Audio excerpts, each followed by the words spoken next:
Welcome to a new everlasting nightmare with Courier Dan, and with me is Tim. Hello. Yep. I'm going to be playing Cuphead, and Tim is going to make sure my screen tear isn't too bad, because while we were getting set up, it was pretty bad. Yep. As you can see, this is not Dan's first time playing. Yes. Studio MDHR presents Cuphead, Don't Deal with the Devil. Once upon a time, in a magical place called Inkwell Isle, there were two brothers named Cuphead and Mugman. They lived without a care under the watchful eye of the wise Elder Kettle. Guess which is which? That's supposed to be Elder Kettle with the net, right? Yes, that is Elder Kettle. It's all about him.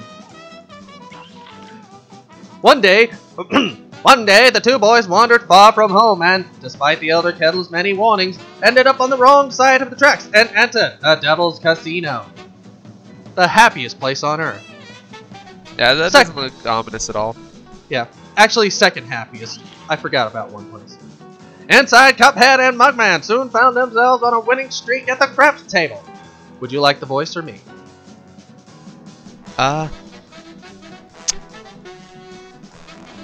Hot dog. Exclaimed King Dice, the casino's sleazy manager.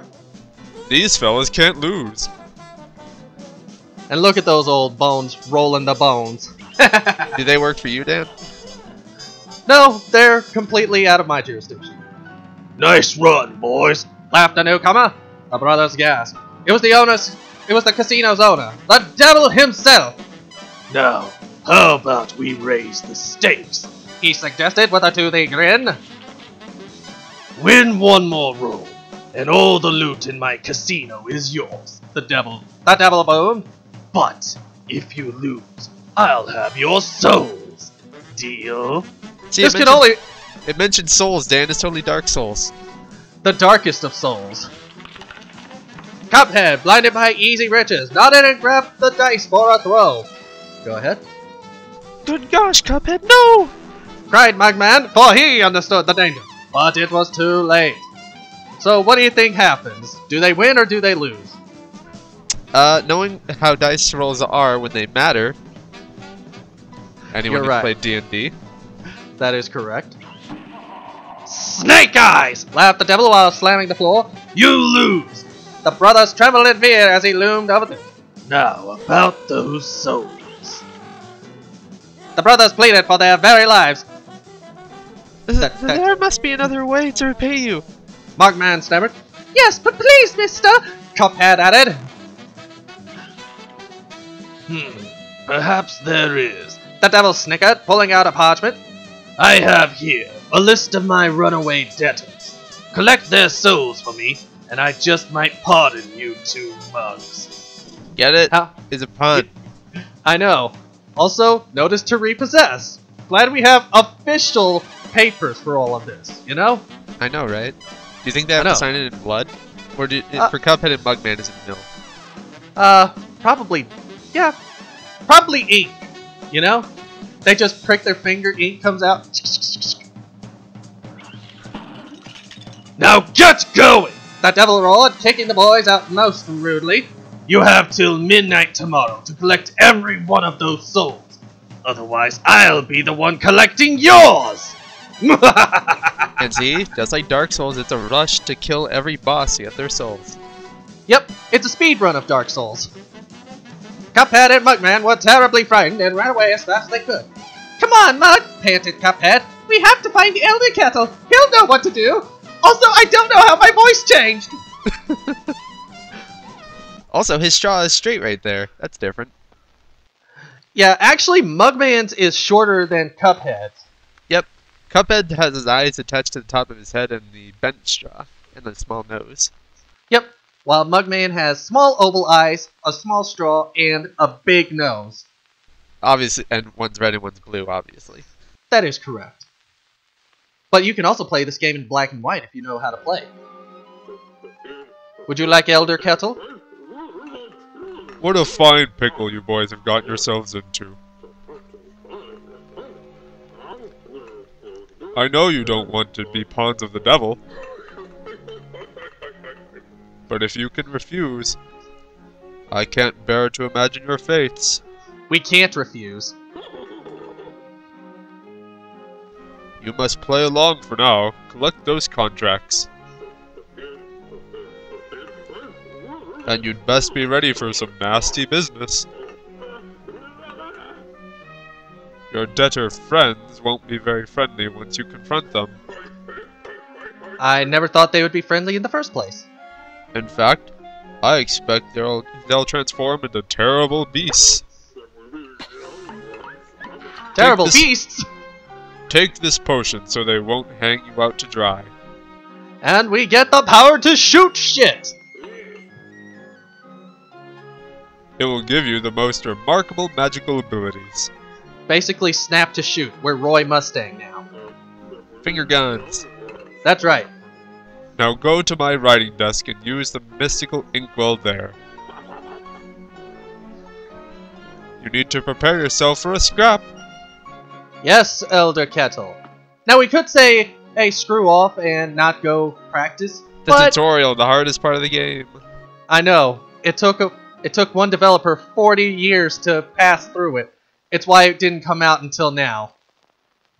40 years. That's even before video games were really a thing. Exactly. The tutorial. Duck. Hold down to crouch.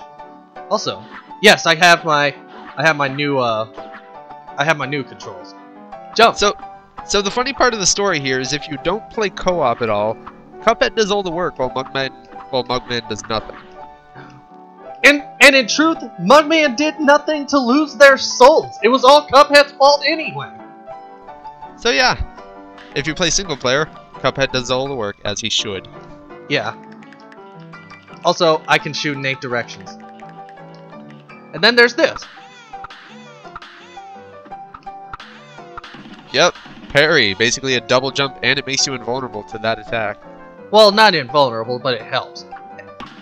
And you also use the parry to bring people back to life if you're in co-op. That is correct. Just hit the heart.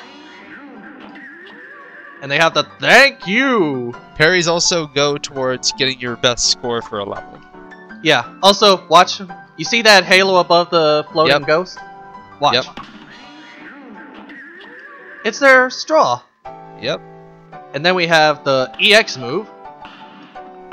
Super move, which uses those little playing cards at the bottom left. That's right. And then there's the coin, which I was here for in the first place. Collect coins to purchase items from the shop. And I do plan on getting all of the coins. Yep. You won't really see coins in the boss levels, though, as far as I know. That's right. They're only in running gun levels and on the main map. But yeah, when I first heard of this game, I did not expect it to be mostly a boss rush. That was the main selling point. It was supposed to try and set a Guinness record for the most bosses in one game. Beating, I don't remember the name of the game. I think it was a Contra game that had like 30-something bosses. And this game is very similar to the old arcade shooters like Contra, Metal Slug, Sunset Riders, Gunstar Heroes. That is correct. Ikaruga. Yep, that one too. Yep. Pretty much any game that was try and shoot the enemy without getting shot yourself. Hey, fellas! Looks like you're in for it now, eh? Well, I used to be the same way. Always getting into trouble. Running, jumping, shooting. But now I prefer just strolling around and going to the pictures. But hey, let me give you a hand. Take this. And we get tokens! Nice, Yep, right? free money. And they have Pac-Man's face on them. Yep. And we use them in this shop here. Pork Rind Emporium. And this guy has the roughest voice. He has the most awesome voice. And he's the guy who will be selling us just about everything we'll ever want. Yes, the items in here are actually very useful. Yep. You have your weapons like the chaser, the spread, and the roundabout. Then the extra items such as the heart and the smoke bomb. This is your starting selection all the time. Smoke bomb is insanely useful because it turns your dash into basically a blink. That's right. And I will be getting this. I'll get the rest whenever we have coins. Shall we? Sure. I love that voice. Now then, we have a handful of choices on where to go first.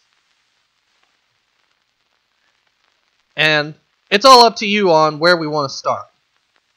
I think the first 2 levels, there's one running gun level, and there's the vegetable patch level. Oh, it's a lot more than that. Oh yeah, and you can also customize your shots and all that, which is also something I did not know. Right, I can't go down there without beating the root pack. Yeah, you need to beat the vegetable patch first. Yeah. Then there's this. Which is just a basic level, no bosses. Yeah. And then there's here, Goopy Legrand, I believe. And then we can just go around here, sod it all. And there's the spot. And nope, I can't go up there, so I can't go up to the shooter level there. Nope. But then there's also over here. So we actually have a lot more choices. We just can't fight the frogs or Hilda right now. Okay, I think maybe we should try to do a proper escalation. So maybe start at the first running gun level. Alright then. Run and gun. Forrest Follies. Now here's the question. Do you want me to do the pacifist run or the simple run and gun run? I think just do it normally. Alright, let's run and gun. And if I do this all correctly, we'll get 6 coins to our name. Well, 5 coins. We already have 1 coin to our name. Luckily, Dan has already played this game, so we don't have to suffer through him learning the levels. Yeah, not too badly. And that's 1 parry. See, some of this level is like really Mega Man, you know what I mean? Like those little mushroom guys. Yeah, kind of reminds you of, I believe it was the Medans? I forget what their name is, but you know, the little hard hat guys in the classic Mega Man. Yeah, that's what I was thinking of whenever I said that. Also, just about like you said before, just about anything can be parried. Yep. The thing is, if you're not careful, you'll parry right into the same object because not all of them will disappear whenever you parry them. And see those little falling acorns, that's also a Mega Man enemy. Which enemy was that? I don't remember that. I forget which game. It's like one of the later classic ones. Maybe 8. No, not 8 because it was 8 bit. Maybe 9. Okay. But I remember there was these little yellow guys on propellers that would fall.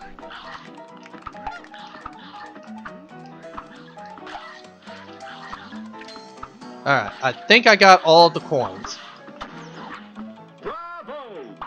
No hit run. Thank you very much.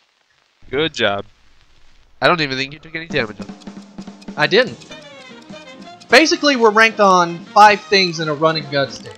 Time, hit points, parry, how many coins we collected, and how skillful we were. And that's a perfect grade. Pretty much all of this is the same in the boss levels minus the coins. Yeah. Well, yeah, and the coins are replaced by how much super you use against them. Ah, right. Yep. And the fun thing is, now that I've collected all 5 coins, I can go back into there as many times as I want, and no matter how bad I do, it'll always tell me, hey, you got perfect on the coins. Good job. Ah, nice. Is there anything in the shop you can buy now? I can buy a couple of things. If I wanted to buy both of the charms, I can do that, or I can buy a new weapon. So it's just a matter of what I want. Yeah, the chaser is good for those bosses where it's kind of hard to hit them unless you're on the proper level. Because, you know, it's homing shots. It's just low damage. Spread is also pretty good against bosses with big hitboxes. Yeah, and Roundabout is simply... all Roundabout is just a reverse of the normal pea shoot. Basically, I would have to turn around to do my damage. I know there's a boomerang shot somewhere. This is the boomerang shot. Oh, it does more damage on the reverse. Got it. Mm-hmm. Me, personally, I'm going to go for the spread shot. Yeah, that's good against bosses where it gets really hectic and bosses that are fairly large. Yeah. Speaking of which, let's fight our first boss now, huh? Yep. Now the big question is, do we fight Goopy Legrand or the Root Pack? I think the Root Pack. Alright, they're just right down there. They're the easiest boss in the game, basically. Just about. The root pack in Botanic Panic. Also, so many puns in this game. yes. The thing is, we can fight them on simple or we can fight them on regular. We have to fight them on regular if we want their soul. Simple is just for learning. That is correct. And possibly unlocking the lower area. Also, I don't want to kill this guy too soon. That guy looks like he hasn't slept in a while. He hasn't. We need to get to the root of this problem, Dan. Are you really going to start that? Yes, I'm starting it. Alright, that's one down. And next is an onion. Are you ready for his attack? I've actually seen a decent amount of the bosses already. Yeah, his attack is crying. How ironic. An onion that causes tears is crying as his attack. I know, right? Well, Yep. he died fast. Yeah. And finally, we have the evil carrot! The telepathic carrot. Yeah. I know they said carrots are good for your eyesight, but I didn't know they gave you psychological powers. He has a third eye. Yeah.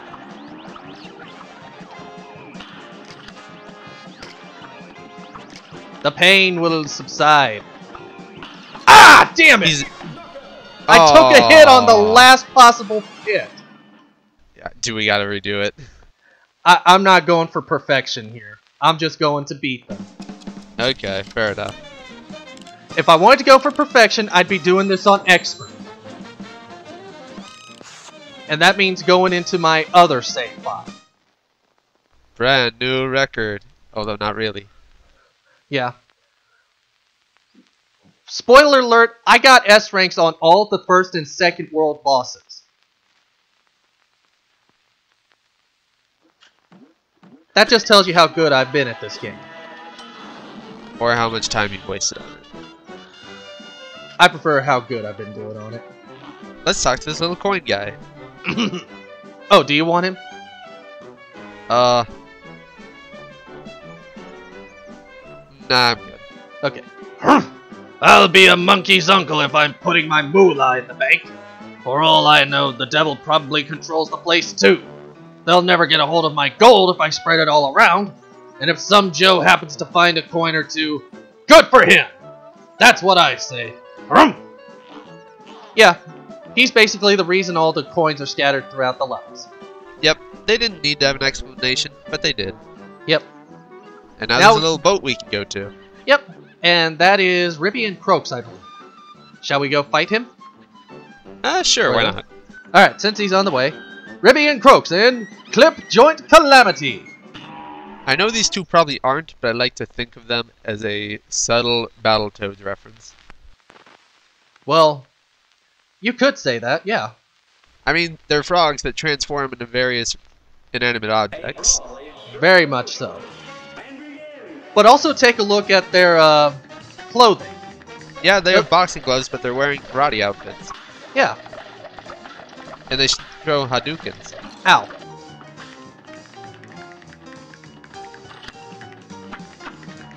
And for some reason there's humanoid flies here that are cheering on for the frogs. Or maybe they're cheering on you for killing the frogs. I don't know. We'll never know.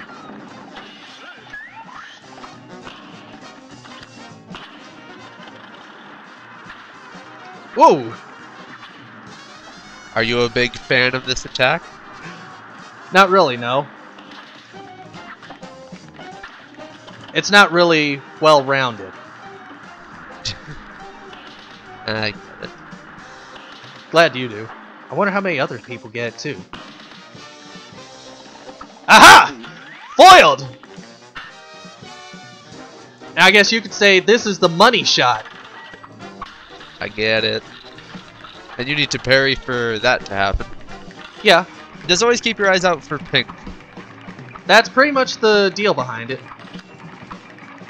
Also, I Especially could... since it counts toward your score. Yeah. Actually, for the sake of points, parrying this doesn't give you anything. I was thinking that'd be too easy. Yeah. In fact, in regular mode, the only way you can get any points is from Ribby's first attack. Also, my timer went off exactly as we finished the second boss. Yep. I'd say 3 bosses or 3 levels is good for the first episode. Yeah. See, I only did 2 parries. Because I'm so terrible. That should be at least an A-. There you go. There we go. And with that, I'd say that's the first episode of Cuphead in the hole. Remember, don't deal with the devil. That's right. I've been Courier Dan. And I'm Tim. And we've been your Cuphead guides for this level. Tune in next time for when I replace Tim with Jero. No. Whoosh, boom, boom.